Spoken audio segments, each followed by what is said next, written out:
ಹೊರಗ ಎಷ್ಟು ಬೇಕಾದಷ್ಟು ಊರಾರ ಬಂದ್ರು ಎಲ್ಲಿ ನೆಮ್ಮದಿ ಸಿಗವಲ್ದ್ರಿ. ಆಮ್ಯಾಗ ಗೊತ್ತಾಯ್ತಾರಪ್ಪ ನೆಮ್ಮದಿ ಸಿಗೋದು ಒಂದೇ ಜಾಗ, ಅದು ಹೊಲ್ದಾಗ್ರಿ. ನಿಮ್ಗುನ್ ತೋರಿಸ್ತೀನಿ ಬರ್ರಿ. ನಮ್ಮ ರೈತರ ಮಂದಿಗೆ ರಾಯಲ್ ಮಂದಿಗೆ ಎಲ್ಲರಿಗೂ ನಮಸ್ಕಾರ. ನಾನು ಇವತ್ತು ಮುಂಜಾನೆ ಎದ್ದು ಕಾಯಿಸಿ ಶಿಸ್ತಿಗೆ ರೆಡಿಯಾಗಿ ಸೌನಲ್ಲಿ ಕುಂತು ಊಟ ಐತೆ ಮಾಡಕತ್ತೀನಿ. ಕಂಗಲ್ದಾಗ ಬಿಸಿ ಬಿಸಿ ಇರುತ್ತೆ, ಚೋಳಕ ಪಲ್ಯ ಗಿಟ್ಟ ಬೇಳೆ ಹಾಕೊಂಡು ಜಡಕತ್ತೀನ್ರಿ. ಊಟ ಮಾಡ್ಕೇಸಿ ಹೊರಗೈತೆ ಬಂದು ನಮ್ಮ ಹೆಚ್ಚ ಫ್ರೆಂಡ್ ತಗೊಂಡು ಸಬ್ಬುಕ್ ಸುಬ್ಬುಕ್ ಅನ್ಕಂತ ಹೊಲಕ್ಕೈತೆ ಹೊಂಟೇನಪ್ಪ. ಹೊಲ್ಲಾಗೈತೆ ಬಂದಿನಿ. 12 ಗಂಟೆ ಕರೆಂಟ್ ಹೋಗ್ತದ, ಅದಕ್ಕೆ ಮೋಟರ್ ಚಾಲು ಮಾಡ್ಕೇಸಿ ಬ್ಯಾರಲ್ ಐತೆ ತುಂಬಿಸಕತ್ತೀನಿ. ಬ್ಯಾರಲ್ ತುಂಬಿಸಿ ಹತ್ತಿ ಹೊಲಕ್ಕೆ ಎಣ್ಣೆ ಹೊಡೆವಂತ ಬಂದಿನಿ. ಕ್ಲೈಮೇಟ್ ಐತೆ ಒಂಥರ ಐತೆ, ಹಂಗೆ ಸ್ವಲ್ಪ ಸ್ವಲ್ಪ ಮಳೆ ಐತೆ ಬೀಳಕತ್ತದ. ಎಣ್ಣೆ ಹೊಡೆದು ಕ್ಯಾನ್ಸಲ್ ಮಾಡಿ ಹತ್ತಿ ಹೊಲಕ್ಕೆ ಗೊಬ್ಬರ ಐತೆ ಹಾಕ್ತಿವಿ. ಇದು ಮ್ಯಾಗಿನ ಪಟ್ಟಿ, ಇದು ಕೆಲವರು ಇನ್ನೊಂದು ಪಟ್ಟಿ ಐತೆ, ಅದಕ್ಕೂ ನೀಡಬೇಕು.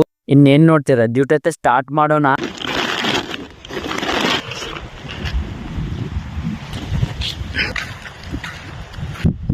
ಎಲ್ಲ ಕೆಲಸ ಮುಗಿಸ್ಕೊಂಡು ಬ್ಯಾರಲ್ ತಲೆಗೆ ಐತೆ ಬಂದು ಕಾಲು ಮುಖ ತೊಕೊಂಡು ಶಿಸ್ತ ಸೌನಲ್ಲಿ ಕುಂತು ಜಡಕತ್ತೀನಿ. ಬರ್ರಪ್ಪ ಊಟ ಮಾಡೋಣ.